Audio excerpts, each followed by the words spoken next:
Welcome to Kenton Teaches. Enjoy the video. You start by confirming the bit and collet size so the router grips securely. This prevents runout and chatter.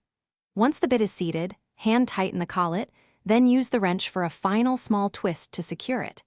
Make sure you clamp the workpiece and set the depth stop for the first cut.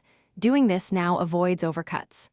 Finally, choose a low speed for aggressive bits and stand clear of the bit line before you plug the tool in. Now focus on control. Set a moderate speed. Smaller bits run faster, larger bits slower, because speed affects cut quality and heat. You should feed the router against the bit rotation for predictable chip removal. If you go with the rotation, you'll lose control.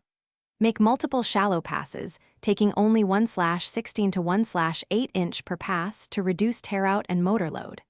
Once done with shaping, use an edge guide or fence for straight runs, and always support the stock, so it cannot shift under the router. Finish with a clean final pass. Keep your feed steady and even to avoid chatter and get a smooth edge. Once the cut is complete, unplug the router and wait until the bit stops before setting it down. Then clean chips from the base and collet to maintain accuracy. If you see burning or excessive tear-out, slow your feed, reduce depth per pass, or lower the RPM. That's the single most effective troubleshooting step to protect the bit and workpiece. Thanks for watching. Please subscribe if this video was helpful.